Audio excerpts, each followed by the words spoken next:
Today on the Lazy RPG Talk Show, I'm going to give an update on where the City of Arches stands. This is the city source book that I've been working on Patreon and that I hope to put together into a product for everybody. We're going to talk about where that currently stands and show it off. We're going to talk about the unfortunate passing away of Jennell Jaquays, a industry luminary in our whole hobby here, and some of the impacts that she has had. One of the topics of today's show is going to be not throwing away 5e because you're mad at Hasbro. And we're going to take a look at Weapons of Legend, a new 5e product published by Jeff Stevens.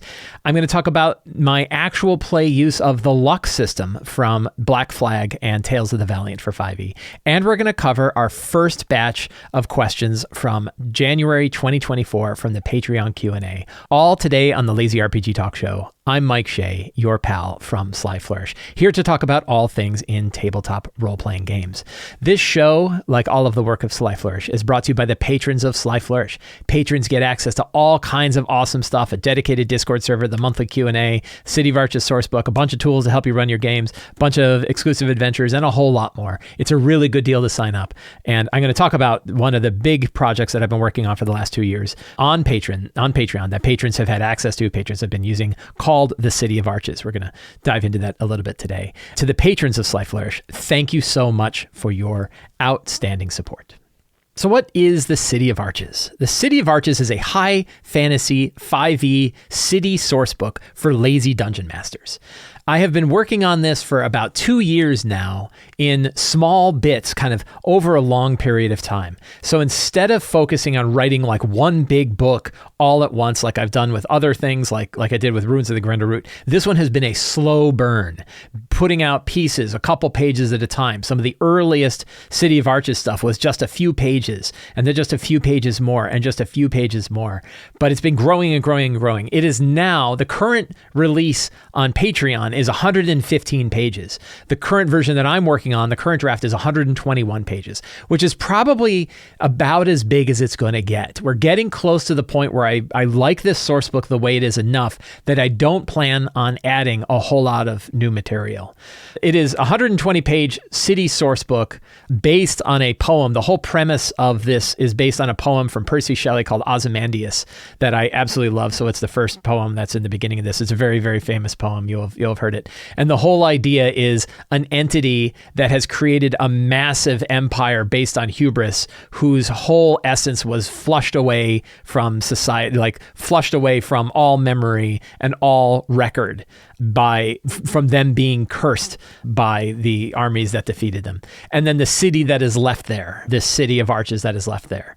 The city itself has all of these kind of unstable archways that connect to other worlds, and on an occasion, somebody will step through the archway from the other side, come here with no memories, and all of their memories kind of wiped out. They are greeted to the city. They are given a fine basket full of fresh breads and cheeses and a bath towel, and said, go bathe at the public baths. You'll feel better, and then you can enjoy your life here in the city or elsewhere. So the city covers the city itself, which has many, many layers to it, physical layers to it. It's got lots of different locations.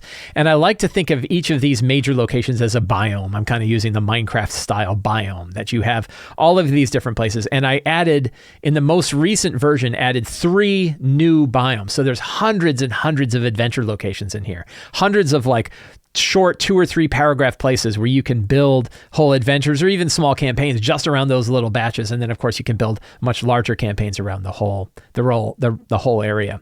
So some of the and examples of some of these locations are, you have the city, the upper city itself, the lower reaches, which is sort of the seedier underbelly of the city where people do kind of nefarious things. It's still relatively safe and relatively lawful, but it's definitely where like your bandits hang out. You're a lot more likely to get mugged on the streets. It's where you fence stolen goods. It's all that kind of thing.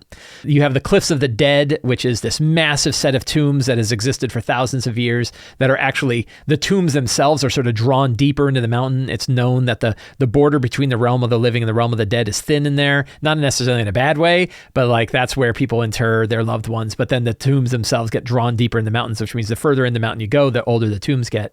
The Endless Warrens, which is sort of the natural caves and all of the monstrous layers that exist deeper in the mountain beyond the the Cliffs of the Dead, the tombs. And you can tell that I've like jumped around to different sections. I have a section of villains and monsters. I have a sections on the worlds beyond the arches, like other worlds that are there. One particular world called Arcus, the world of dead temples. A world generator, so you can build your own worlds that either are used as lore or actual places that the characters could visit. Then another biome called Sunken Revia, which is really a terrible, ruined city filled with dark magic and demons and warring factions. It is not safe at all. It's your high-level zone, deep beneath the city. The Vaults of the Nameless King is your dare zone. These are like level 17 to 20 places that you would go. Super, super dangerous, super powerful places. These are the private vaults of the Nameless King himself that have not been opened in more than 1,000 years. A whole section called the Borderlands, which are the regions around the city, including a marshland to the north, a ruined arcane desert to the west, and a temperate sort of hilly grassland farmer area to the south, and then a bunch of adventure locations that exist there. So the new things that I added, the big things that I've added to the City of Arches in its last set of updates include an expanded section on using the City of Arches. So I want to say, like, well, how do you use this book? How do you make the most out of it in your game? I expanded that a lot. I created a history of the City of Arches. So you can see like what happened to the city over time, or to that area over time. It goes back hundreds of thousands of years, but it's a brief history. It's not this giant thing. It's, maybe 5 major events that are worth considering. More GM tip sections. This is really why it's a city source book built for lazy DMs. Is in there, I have lots of advice about how to use the material to make your life easy while you're running your games. It's spread all throughout, so I added a whole bunch of these to the whole thing. New location summaries, secrets and clues, and random encounters for every biome. So any one of those major sections has a section of secrets and clues. It has very brief summaries at the top, italicized summaries that you could read directly to your players or that you could use to inspire yourself, and random encounters that you might run into in each of those biomes. There's a random encounter section for the city. It was only 10, now it's 20. The new Cliffs of the Dead biome is a whole new section that I added. The new Endless Warren section I added, and the Vaults of the Nameless King I added. So all of those, a major update that happened in December. I've been dropping updates, big updates like this, about every 2 or 3 months. I expect to have one more major update probably in February. And that, instead of adding new sections to it, because I feel like it's at a good place now where I want it to be. I feel like I don't need to keep adding more locations. It does already have some kind of adventures, but this isn't a big adventure book. I'm not planning on doing like a 1 to 20 campaign adventure. I really want GMs to use this to inspire their own adventures. So there may be some things that I add to it, but I don't think it's going to be very much. And instead what I'm doing is, because it's been written over 2 years, I have lots of connection points that I have to reconnect, lots of like collisions of names. I was using the same name for multiple things and I have to fix that. I want to make sure that there's more opportunity to see something that moved, from one place to another. So I've been going through the whole thing. I think I'm about 70 or 80 pages through my rewrite, and I've got about 40-ish pages to go, which I expect to finish in January. And at that point, it's going to be pretty solid. I'm going to do another cut of it, which I'm going to put out to patrons on Sly Flourish.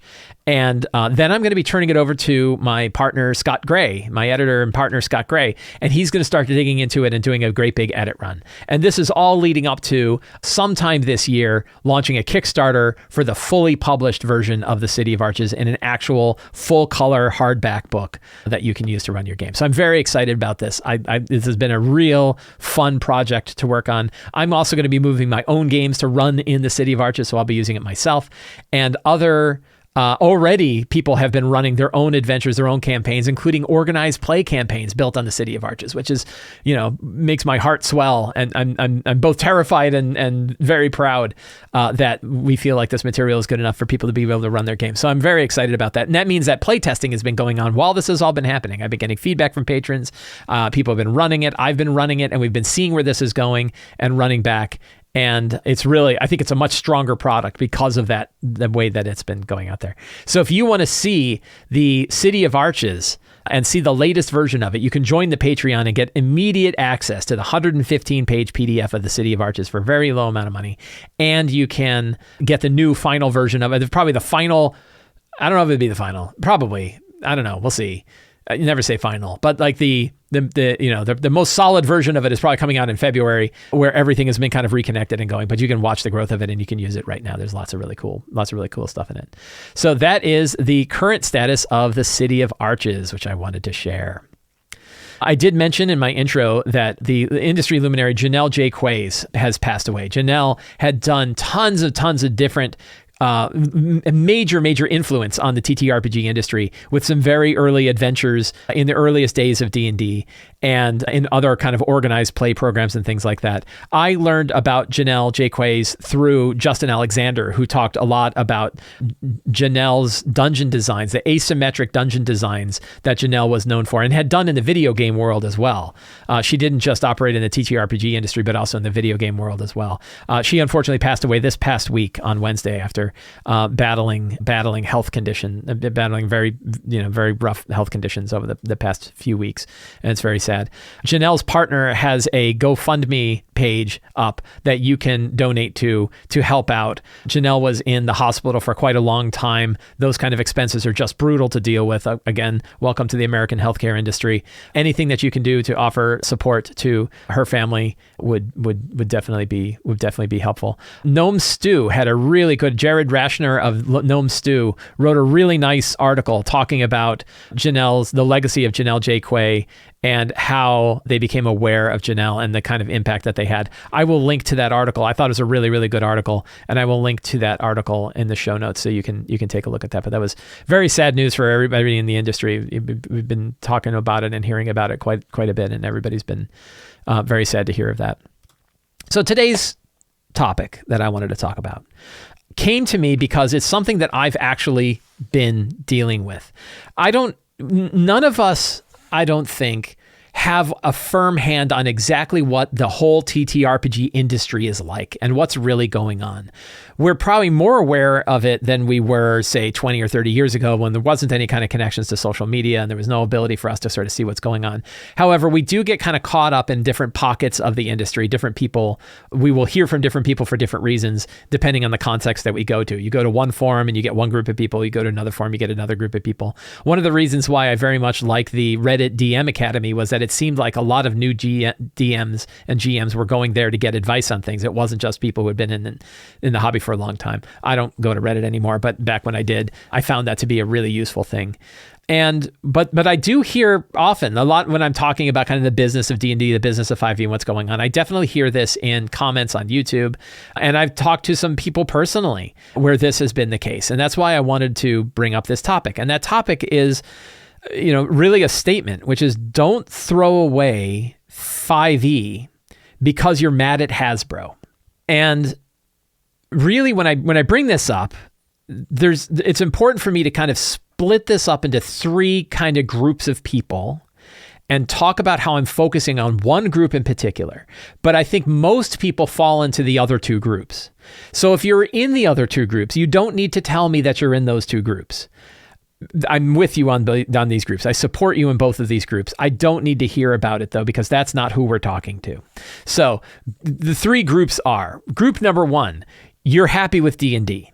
You like it. You don't really get involved in all the politics that are going on with D&D or all the business stuff that's going on with D&D. You're not into the current D&D news zeitgeist. You just have your player's handbook. You have your game. You get together with your friends every week and you play D&D. And you're happy with it. You don't care what's going on with Hasbro. You're just buying books. It's not a huge, it's not this giant support thing. And I'm on your side. D&D is great. I love D&D. And, buying your books and sitting there and playing with your friends is important, and you don't need to get caught up in everything else, and you can just enjoy the game. That's not who I'm talking to. The one thing I will offer to that group, though, is there's lots and lots of other products that you could be using alongside your Hasbro Wizards of the Coast published D&D books that will make your game better. And that's what I promote a lot in the show. The other group are people who don't like 5e. You're not into the 5e system. You don't like how it runs. That sort of heroic version of fantasy RPG isn't what you want. You like either like old school style, or you like more tactical crunchy side. Or you like more story focused stuff. So like, and again, I'm making false separations of game type. But let's say you're like, I don't like 5e because it really kind of like sticks you into one role and you're stuck with that role. And there's really every fighter's like every other fighter. I don't really agree, but let's say you are. And then you like Pathfinder 2. Awesome. right? I'm totally happy that you like Pathfinder 2 and the massive amount of the massive amount of character customization you can do in Pathfinder 2. And you like the super technical crunchy bit of Pathfinder 2. Awesome, right? Great. That's not the topic of this discussion. Or you like really story focused games. You like your Monster of the Week. You like your Thirsty Sword Lesbians. You like your Dungeon World. You like games where you're focused more on the story of what's going on, collaborative storytelling with your players. You don't need all the crunchiness that 5e has. I'm on your side as well. Or let's say you like the old school style. You want it where torches matter, food matters, encumbrance matters, everything is very deadly. And you love your Shadow Dark RPG, you love your old school essentials, and you love your Knave. I'm good with you too, right? That's a fine way to enjoy your RPG. I'm not talking about you either. So those two different groups, you love D&D and you really don't, you don't need to get involved in Hasbro's nonsense. Totally fine. Or I have all these other RPGs that I'm enjoying instead. Totally fine.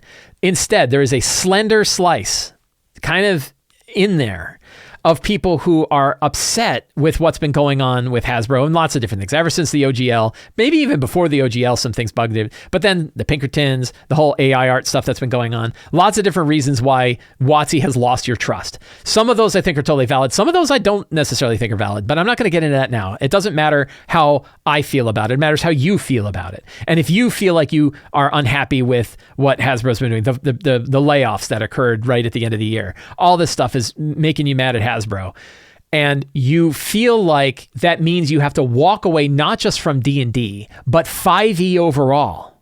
What I argue to you is that 5e isn't D&D, and you can enjoy 5e a lot and not have to support Hasbro or not have to use D&D products if you want to. I still feel like if you do want to keep using D&D products, that's totally cool. Or if you'd rather play our other RPGs, that's totally cool too.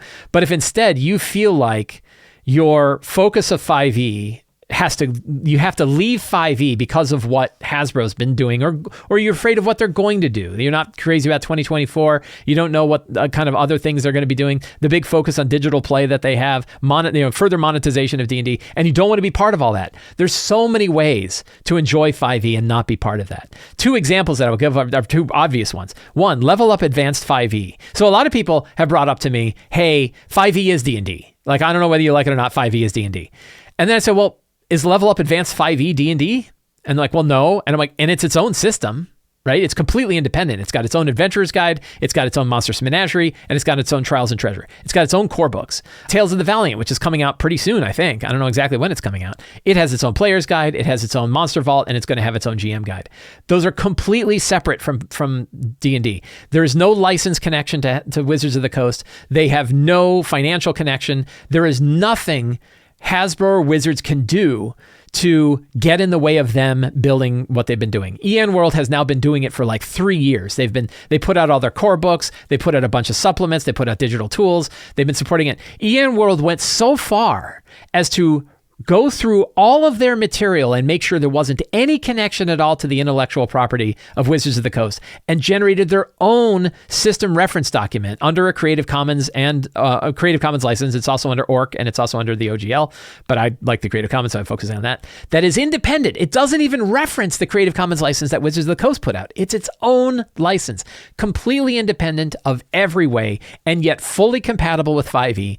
And what that means is fully compatible with all of the other 5e books that have ever been published over the past 10 years, whether they were published by Wizards of the Coast or every other publisher, Flea Mortals and Kobold Press and their stuff, Monty Cook Games and their stuff, Jeff Stevens and his stuff, Even Tier Games and their stuff, me and my stuff. Lots of people have been publishing stuff all over the place that is compatible with all that stuff and doesn't have any connection to Hasbro. So I posted this up on EN World. I got my thoughts together on it. I wrote a piece and I threw it up on EN World's forums because it's a good place for me to test an idea. Let me throw this out there and let me hear what people have to say about it, and let me get around. And it's huge now. I don't know how many responses it has, 300 replies or whatever. There's a fair bit of people talking back and forth about it. And a lot of people fell into those categories where like they either came in and said, I don't know why you're talking about this. I'm totally fine with D&D. And I'm like, good on you. Or I don't know why you're talking about this. There's so many other RPGs. Why don't we just play those? Also, I'm on you. That's not who I'm talking to. I'm not talking to, those are two groups, but there is this other group. And then they were like, well, is there really anybody there? And I'm like, well, I'm talking to them. I've spoken to them. They've talked to me. I've heard from them. So yes, I know there's some out there. Do I know it's huge? No, I don't know that it's huge. I don't know how big a problem this is. I have no idea. But was it worth me writing an article or writing a post on EN World to say something? Maybe. Is it worth me talking about here on the show? I hope so. I mean, I don't hope so in this hope that there is a problem here. If there isn't a problem here, there isn't a problem. But I have a feeling there are people out there who are still kind of drawing this connection that 5e is D&D, and that therefore they're taking 5e regardless of how good it is or how much they like it or don't like it, and they're tossing aside saying, I have to completely go independent.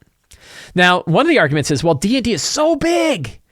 It's as though it is 5e, right? That if you were to take like all of the sales of everything and put them in a big bubble, there's so much of like the sales and the player usage and everything, the volume of stuff from Hasbro, from Wizards of the Coast, and from D&D is so big compared to the other tiny little slice in that circle of other 5e published stuff that you might as well just say D&D is 5e. My argument is size doesn't matter.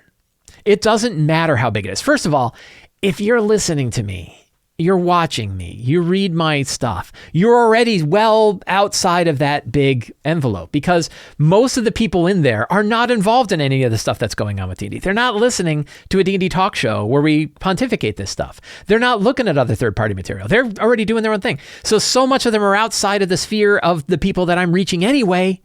Why am I even worrying about them? I can't worry about them, right? I can't reach them. So if I can't reach them, I can't do anything. But then there are people I can reach, and the people I can reach are the people who know that there's other third-party products. These are the people who backed Flea Mortals. These are the people who buy lots of 5e accessories, or look at them anyway. The people who know that Raging Swan makes awesome stuff, and they recognize the value in this work. So those are people I can reach. So to me, the volume, I mean, it isn't important. And if you're basing all of your opinions, like the thing that I saw in some of the responses was D&D is so big that there's no point in yelling into the sky saying that 5e isn't D&D, because you're never going to reach those people. And my answer is, well, I reached you. Like, you came here, you read what I said, and you posted a note. So how do you feel about it? I don't need to figure out how everyone else in the world feels about it. I don't need to worry about the people who aren't reading the stuff that I've got. I want to worry about the people who are. And those are the people that I want to talk to, because those I actually know are there. I don't know anybody else. I can't reach the amorphous blob of people who are out there, and they're enjoying D&D, and I'm happy they are. And I want more people to enjoy D&D. And I want Hasbro to market D&D so heavily that more people are coming into that pool, because the bigger that pool gets, and it can continue a bit, the more some of them will say, you know what, I will do a Google search on what are some other accessories, or how do I deal with encounter balance, or how does stealth work? And that they can start to come in and see that there's a bigger hobby here, and that there is more stuff. And the cul-de-sac for that hobby isn't go to another RPG. It could be, no, keep playing 5e, just try out this other monster book, or try this other way of playing 5e, or try this other trick. And those are the people that I want to reach. I mean, I still love other RPGs. You see, I just did a whole show about my Shadowdark RPG. I love all RPGs, including D&D. I love them all. I think that the whole hobby is really, really good. But when it comes to like this, it doesn't matter how big D&D is to me. And I'm not going to focus my energy around how big it is, because the only way that size matters to me is by new people coming into the hobby overall, more people getting involved in the hobby, and thus some small percentage of those people coming in and, you know, listening to some of the stuff I have, and hopefully picking up a tip or two about how they can run their games. So I'm not worried about size, but instead what I am worried about are the people that are in that small slice who are saying, I really like the AI thing that happened recently. So, you know, Wizards of the Coast kind of stepped in it, because it turned out that one of the people that they had used for marketing for Magic the Gathering had used the autofill tools from Photoshop, and AI generated some background stuff. They were called out on it. They denied it. And then they said, oh, no, turns out we were wrong. And it turns out that even though we've told our artists not to use AI, we hadn't done that with our marketing group. Yeah. And a bunch of people are like, wow, I'm done. Like you did that with Big B's, and you came up with a bunch of excuses why you had AI art there. And then now you've done this, and you had to walk back. And it doesn't matter how I feel about that, really. We each get to decide how we feel about that. That to me, like, you know, I'm going to buy books when they're good books. And that didn't matter that much to me. I didn't feel like that was this huge breach of trust. I know the AI thing is a massive, massive issue.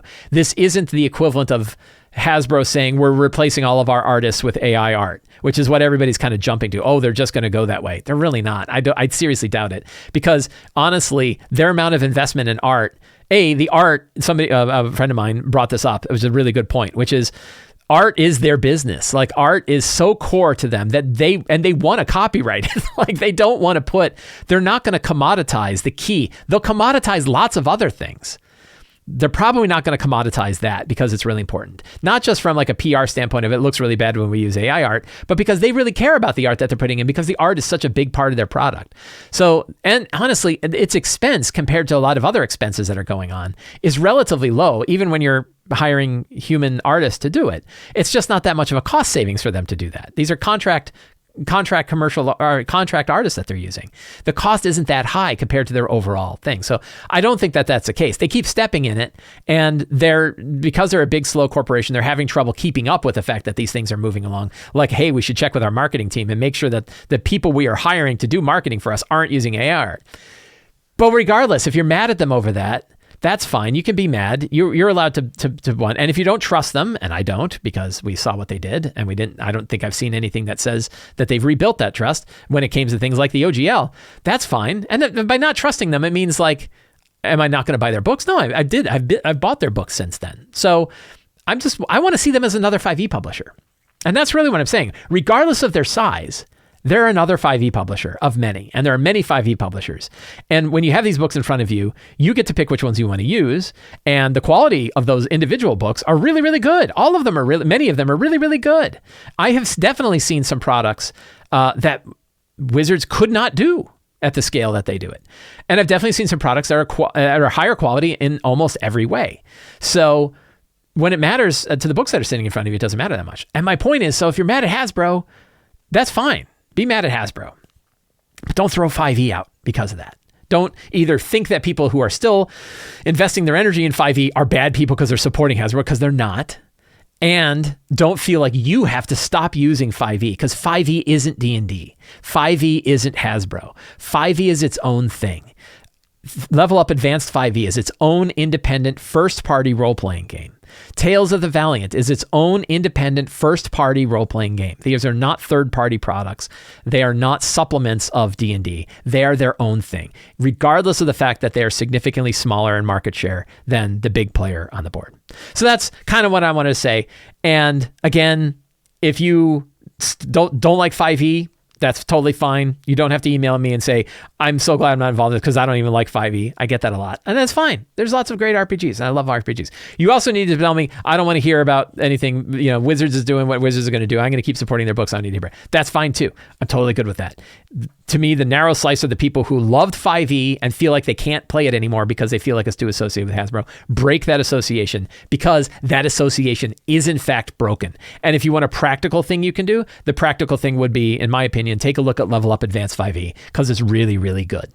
An example of an awesome 5e product that you can use in any of your 5e games, whether it is 2014 D&D or whether it is Level Up Advanced 5e or whatever you're using. An example of that is Weapons of Legend by Jeff Stevens. Weapons of Legend is a small 70-page PDF you can get on DriveThruRPG. I think he kickstarted this. I can't remember if he did a Kickstarter for this or if it was just a direct product. You can find a link for this product in the show notes. It is a $15 PDF that you can get on DriveThruRPG. Beautiful artwork in the book. It includes, I think, 43 weapons of legacy, which are weapons that evolve depending on things that are going on in the game. And we're going to take a look at a few of them. But the general idea is you have like weapons that have a history, background, quests that they go on, or that you go on to make the weapon grow, and ways that the weapon grows. We've seen a little bit of this in that Wizards of the Coast has published in their books. We've seen larger amounts of these in other products that other people have produced. This idea of weapons that get better over time. Really neat idea. I haven't used a lot of them in my own game. Sometimes I'll have a weapon evolve once, but it's one of those things where it's like, it's already hard enough for me to keep track of the characters, much less keep track of their individual magic items and how those are growing in a quest. But you could do it from time to time, and it sounds cool. And a book like this actually helps you kind of keep track of them and use them. So each one, there's a whole like section in the introduction here on how they work, where you can buy them, pricing, selling, buying, all kinds of things there. The general level limits on how they would increase over time. Like this whole like rarity and level equivalence table, that's really cool. Recommendation by design, they're not always there. Some of them are more powerful than others. And then these weapons of legacy, and they have like 1 page each for the weapons of legacy, or these legendary weapons that include things like what's the legend, where might they find it, what are some encounter ideas that can tie to it, what kind of progression does it have, how does its statistics increase depending on what you've got. Adder's Embrace, for example, is like a poisonous halberd, a poisonous pike that gets stronger as you go.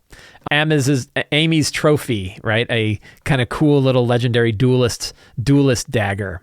They all have artwork for them. I don't know if every weapon in here has artwork for them, but all of the legendary ones do. The Beast, like here's a big maul. It's like a big beast head. Really, really neat. And so if you're looking for magic items that have teeth to them, like the Beast, that grow over time, things that they have a legend, and you want to build like a quest around it, you could do far worse than to pick up the Weapons of Legend PDF, browse through it while you're thinking about the treasure that you want to drop into your game. Maybe you jot some of these down as things that you're not necessarily going to drop into your game right away, but maybe these are items that you could keep in the back of your mind, kind of put them in a little list with your notes, and to decide when you want to drop in things like the Bloodcaster. I really do think magic items are probably undervalued by GMs as valuable pieces of our prep and valuable pieces of our games overall. Characters love magic items. And if you do just drop in like a +1 sword, that's really kind of boring. Every magic item that you put in there can have like an interesting name, an interesting bit of history, maybe an interesting function that it has. If you've played Baldur's Gate 3, you see a lot of this. Like, 80, 90% of the items that you get in Baldur's Gate 3 are unique items that do one thing. They have like spells that are attached to them. They give some other bonus to a particular kind of effect that a character might have. That's really a neat idea from Baldur's Gate 3 that you can drop in, is like you could give like a set of earrings that make the Firebolt spell use your intelligence modifier on damage, right? That's like a cool thing you could do so that one cantrip gets better. And then maybe they use those. Maybe they're like, oh yeah, I might use them. But you could kind of say like, what do I see what the character's using? Maybe there's something, just augment the thing that they're using a little bit. They will really like that idea. So I think that they're undervalued overall. And a book like this is a way to get like a good bit of crunch. These are actually put together by a bunch of different designers that have been in the RPG and the 5e design world for some time now. So they've got some really, really cool designs to them. Again, this is Weapons of Legend for 5e is the name of this. The Dance, look at this. This is like a cool blade that's got like skeletons and stuff on it. Now, the other neat thing is at the back of it, I haven't looked at sort of when in my flip through, I didn't really dig into the items that were not legacy items. So you can see there's some back here. They're just pretty typical magic items that you might have with some cool art. But one thing that's pretty neat is in the back of the PDF are printable cards. You could print these out on a color printer and slice them out and hand people a picture of what the item looks like. So really handy way to like show it. If you're playing online, about half the people from my surveys are playing online, you can do a snapshot of the card and just drop that into your Discord server or whatever you're using in order to share your game. So really, really cool product. This is the exact kind of thing I'm talking about when I talk about the value that small publishers can have in this larger 5e ecosystem. These are compatible with Level Up Advanced 5e. They're compatible with D&D. They're compatible with probably both 2014 and 2024 D&D, and they're compatible with all the variants of 5e that are out there and probably will be out there, because I don't think you're going to see a lot of stuff change so much that items like these are not useful. And that's because each one of these is its own tiny little rule set, right? Every magic item has its own kind of tiny set of rules. So really, really, really neat stuff. So yes, this is Weapons of Legend by Jeff Stevens, available on Drive-Thru RPG, $15 PDF. Really, really cool looking stuff. Please check it out. For about a year now, we have seen new rule sets coming out from Kobold Press for their upcoming Tales of the Valiant role-playing game. They ran a Kickstarter last year for the Player's Guide and for the Monster Vault for Tales of the Valiant. They have a new GM guide that's coming out. I've had, in full disclosure, I have worked with Kobold Press on both their monster book and on the GM guide, so I'm not exactly unbiased when it comes to my enjoyment of things Kobold Press. But I have loved Kobold Press longer than I have been doing some freelance work for Kobold Press. I really like the work that they do. I enjoy the books that they put out. I have run many of their adventures. I've run many of their books. And I'm very excited to see Tales of the Valiant come out. I'm excited to see what's got. But we've been seeing some of their design coming out both in playtest documents that have been coming out for Tales of the Valiant and with their Black Flag system reference document. This system reference document, 138-page system reference document, is available for free online and is licensed under the Orc license, the new Orc license that came out from the OGL catastrophe of last year. A bunch of different publishers together, mostly led by Paizo, came up with a new license that's independent of any publisher. So even though Paizo, I think, financed it through a law firm known as Azora Law, who has worked with other tabletop role-playing game companies, they put together the Orc license, and Black Flag SRD is available under the Orc license. That really only matters to publishers, though. It doesn't really matter to us here who are GMs that are making things. But one of the really neat bits of mechanics that came out with the Black Flag playtest and with the Tales of the Valiant playtest is their alternative system for inspiration. So if you're familiar with 5th edition D&D and 5e, 2014 5e, you know about inspiration. What's really interesting is what I would recommend you do, because it's kind of a fun exercise, if you're thinking about inspiration, go read what the 2014 Player's Handbook has to say about inspiration, and then go read what the 2014 Dungeon Master's Guide has to say about inspiration. They are different. It's very interesting that in the Player's Handbook, it talks about you getting inspiration by using your character traits, your flaws, your bonds, your ideals, and that sort of thing.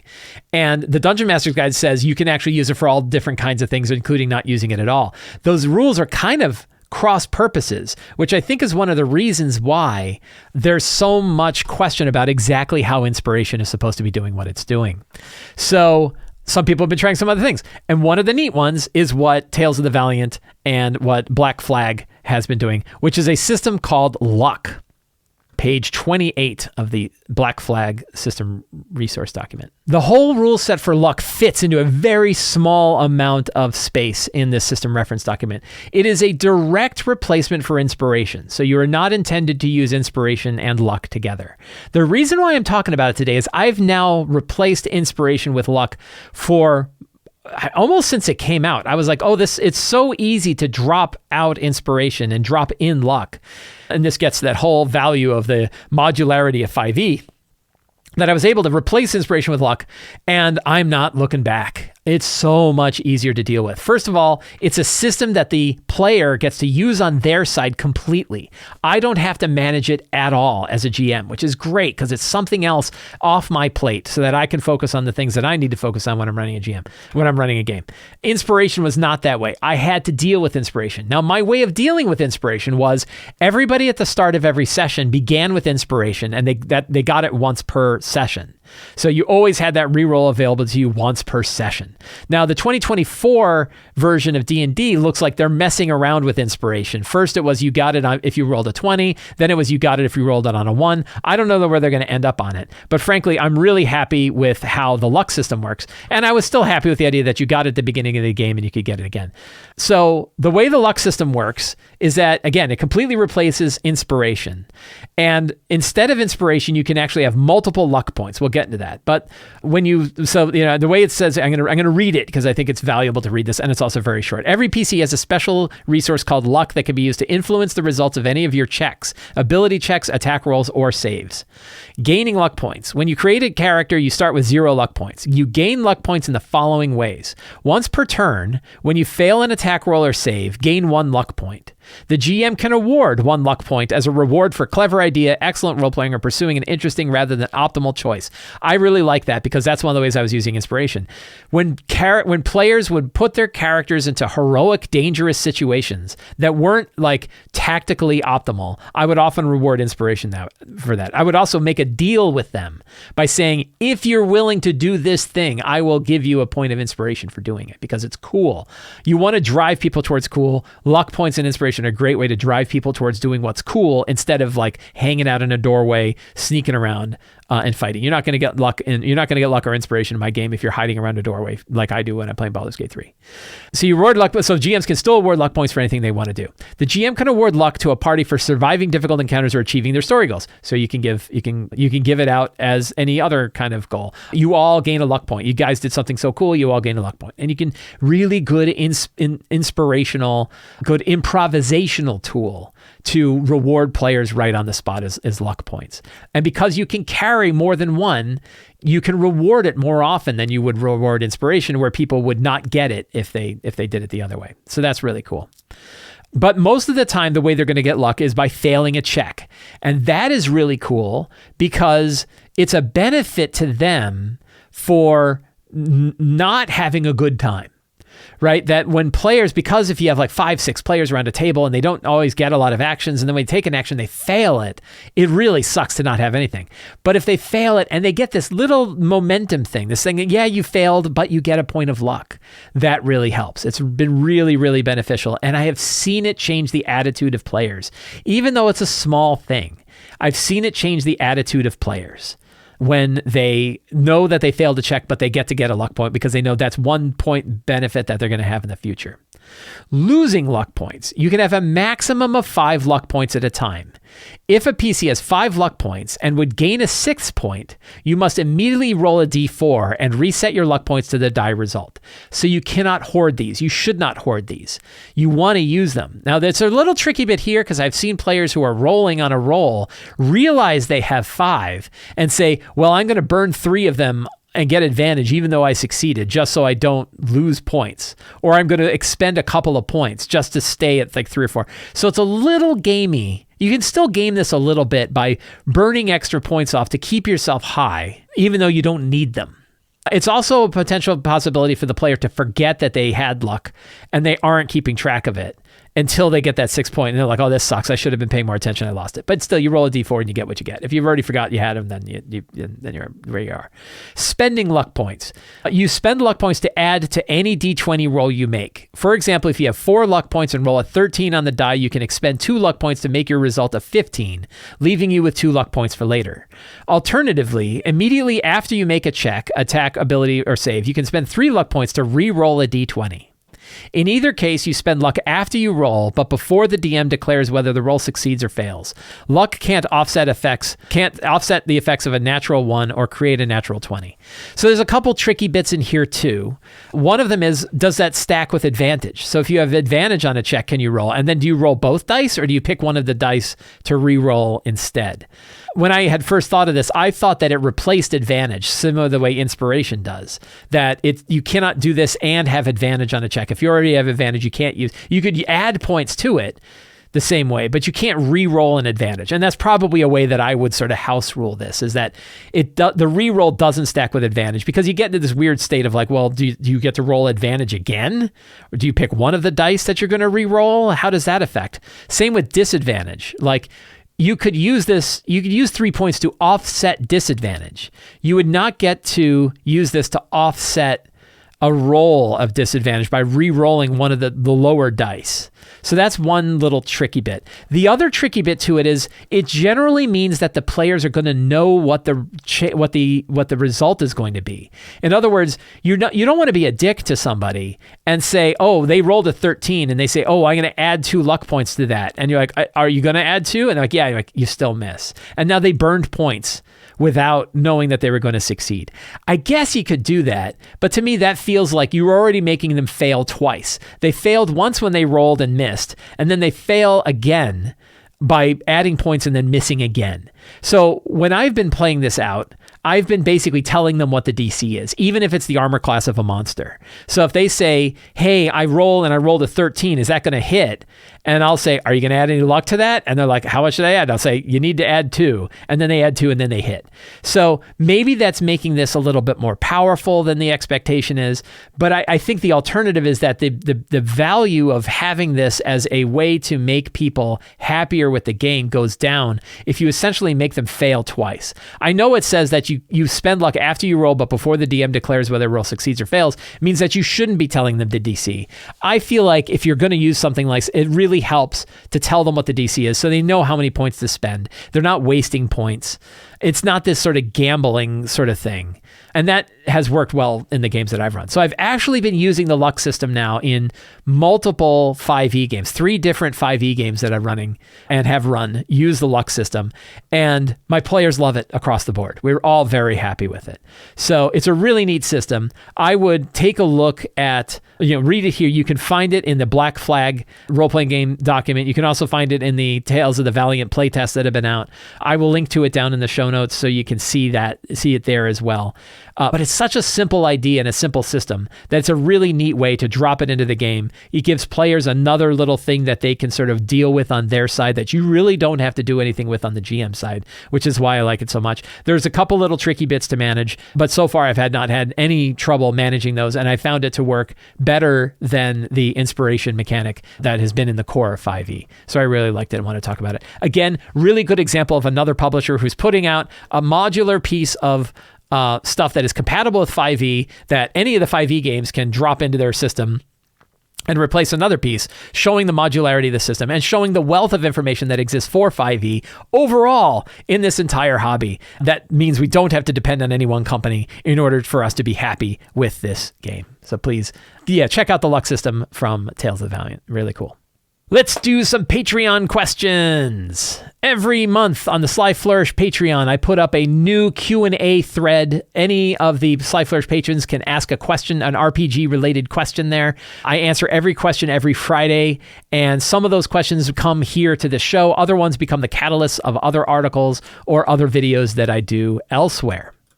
These are the first questions for 2024. Safasquatch says, I've reached the like apex where I've introduced the 3 main villain entities. The players know the 3 fronts are actively choosing between them when undertaking missions. How do you set up quests such that none feel like the correct choice when navigating fronts towards the end of the game? So this is really interesting. And there's a whole idea about how much pressure you put on the 3 fronts. And I had a situation that was very eye-opening for me. One of the players that I've been playing with, we realized yesterday, she was in my game yesterday, we realized we've been playing together for basically 20 years. And she brought up that in one of the games I was running, this was it was not Rime of the Frostbane, it was the other Icewind Dale adventure that came out right between the 4th and 5th edition. And we were using early 5th edition to run it. I can't remember the name of the adventure. It was an Icewind Dale based adventure, and it had 3 fronts.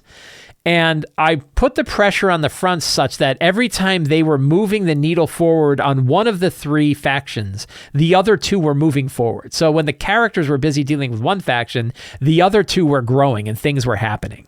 And in the middle of the campaign, she said, you know what? When you told me about this idea that there are these 3 different factions and that they're all moving along and we have to get involved in them, I thought that sounded really cool. And now that I'm in it, I feel like I'm losing ground all the time. Right? Or I think she said, like, now I'm in it, I hate it, right? And she hated it because she felt like no matter what choice she made, she was losing ground with the other 2.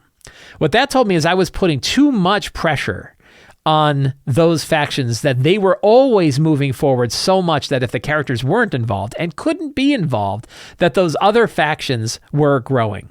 So you can tune the dials on these by having some of the factions not moving as fast as everything else is going on. Maybe one of them is, or maybe neither of the other 2 are, but they're all just kind of moving in the background. And knowing how to keep that dial and keep the pressure back so that players feel like they're gaining ground. Not like, well, I'm pushing that one down, but the 2 other are growing, and I push that one down, now the other 2 grow. That can be frustrating. So you want to be careful there. And I don't know if that's exactly, you're not really asking that though. You're saying, like, how do you get past the feeling that there's a correct choice? So there's a couple things to do. One is that sometimes in your game, there is a correct choice, and don't try to hide it. right? Maybe the quest that they have, they only have one quest that's focused on one faction because they're the only ones currently at play. The other two are kind of moving in the background and there isn't really a quest for it. So clarifying exactly what are and aren't quests, that is a really valuable thing to do. The other thing is you can have a conversation with them. And I've had to have this conversation with players. I have to have it in my Shadow Dark game regularly, which is there isn't a right answer to these choices. You're going to make choices about what to do, and the world will evolve based on the choices you make, but there isn't a right or wrong one. So it isn't you trying to figure out what's going on in my head about which the right one is. I'm reacting to you. You're not reacting to me. And sometimes you have to tell that to the players directly. Like, let's talk about this game we're playing. And in this game, there are choices in front of your characters. And I am telling you that the choices that you have for these characters are there isn't one right answer. The world is going to evolve based on the choices you make. But that doesn't mean there's one right answer. And I won't steer you down a path where there's a wrong answer, unless you'll know that you're heading down something that is different. So, it isn't a matter of, you're not just saying like, I'm just going to make up the whole game based on the choice that you make. It's that the world is going to evolve naturally based on the choices you make. And you would have to make some pretty big bonehead choices for the things to go totally wrong. So you can have that conversation with your players. And then the other one is just recognizing that the villains that are moving forward aren't all moving at the same pace at the same time, which means the villainous quests that are out there that the characters are getting involved in aren't happening at the same pace. And therefore, certain quests will be in front of the characters in one time and other quests will be in front of it at another time based on what's going on in the story. So instead of worrying too much about making sure that you're keeping 3 evenly distributed, evenly probable quests in front of the players all the time, instead you say, well, what's going on in the world? And based on what's going on in the world, what quests would be in front of the characters at any given time? And letting that go forward. So I hope that answers that question. It's a really interesting one. This whole idea of like how to move your factions forward, how to move your villains forward, the villainous quest forward, the pacing that you do, and how that results in things that are sitting in front of the players is a really interesting bit of like advanced GM sort of stuff that's going on. So I hope that helped. Tim S says, you recently had a video on lazy magic items, but how do you price items for players that you want to spend their gold at a magic item shop? My first thought was to base it off the Potion of Healing standard with consumable common items at 50 gold pieces. But how much more should permanent or rarer items cost? Tim, I've got a great resource for you. It is called the Level Up Advanced 5e Trials and Treasure Book. It is an excellent, excellent book. It is, in my opinion, far superior to the Dungeon Master's Guide for 5e, for running 5e games. And one of the things that it has in there are prices for magic items. So if you ever need a question of like, what's the price of a magic item? The prices are in that book. There's also rules for crafting and what the crafting costs and timelines are for making magic items based on different components. It even talks about the components that the characters might have to acquire if they want to make their own magic item. It's really, really neat. But also another trick that you can do with this is to figure, you don't want to necessarily like have them go to Waterdeep and then in Waterdeep are magic shops that are selling every magic item. Instead, you want to have them have a small selection of magic items that they're able to sell. You might make it even difficult for them to even get to a point with a merchant where they can buy them, like have to go on a quest themselves or have to prove themselves somehow, or like, hey, we don't just sell magic items to anybody. Like, you got to kind of prove yourself to us. So it's not like all magic items are always available. They're always rare. So then how do you determine which magic items are available? You can roll a random magic item list. You can roll some treasure and say, okay, I'm going to roll a few times on the magic item table. Maybe you pick one of the columns of your magic item table and you roll 3 times and see what magic items came up. And those are the 3 magic items that are available. And if they go away and come back, it's 3 other magic items that are available. So that way you're adding some interesting magic items that might not be optimal for the characters. Some of them might be, some of them might not be. And you know what the prices of those magic items are because they're in that book. So that's a way to create sort of a magic item economy without letting things get so out of hand. The other nice thing is, like, if you see one of those items, you go, oh man, I do not want to drop one of those into my campaign. It's going to just wreck my campaign. Then you just don't put that one in, right? And you put in a different magic item instead. You can also do the lazy magic items where you give them interesting names, interesting backgrounds, interesting features, and you make those for sale, but you can still use the Level Up Advanced 5e amounts to kind of give you an idea of how much a magic item can sell for, and then increase or decrease the price depending on how valuable you think that item is. It's a really good idea, but check out the Trials and Treasure book for Level Up Advanced 5e. You can also go to a5e.tools and you can see magic items there and the listings there as well, but you should buy the book. Ben H says, I recently started a City of Arches campaign locally. We are about to have the first adventure, and I was considering 2 different ways to give them hooks for adventures after this one. The first is to leave seeds in the dungeon that they are currently questing in, i.e. they find a dead adventurer with a map to some treasure, but I wanted 3 hooks so that it might feel I wanted 3 hooks so that it might feel a bit too crowded in one dungeon. The other option after the adventure is to say during their downtime that they were approached by NPCs with or found things related to the 3 hooks in the city. I was wondering if you had a preference between the 2 techniques or a third technique I missed, and any advice regarding either of them. So in the City of Arches book, this is a new version, the one that just came up in the past December on page 5 are using adventure hooks. And it says like nearly every location NPC in this book includes an adventure hook that you can use to draw your characters in. You introduce these adventure hooks in lots of ways. The following is a list of potential ways the characters might pick up on adventure hooks. Use a role on this list to inspire your own ideas. So no, there isn't, you asked if I have a preference. I don't have a preference. I think both of the ones that you brought up are fine ways to do it. NPC approaches you and they have a quest, or you find stuff on a dead adventure that leads to another quest. But I think there's many more. And then a third one that I throw out that's really easy is the job board. You go to Seventh and Gams, which is the local kind of eatery, and they have like a bulletin board, and on the bulletin board you could have a couple of different factions like, hey, I'm looking for my daughter's gone missing, the city watch has not been helpful, can you help me find my daughter who went down into the lower sewers? Okay. Right? But here's a bunch of other ways I'm going to read off. The characters pick up the job on a job board. Number 1 for me. NPC known to the characters recommends them. A local business provides a hook to the characters. A local political group brings the hook to the characters. The characters overhear a conversation discussing the hook. The NPC seeks out the characters based on their reputation.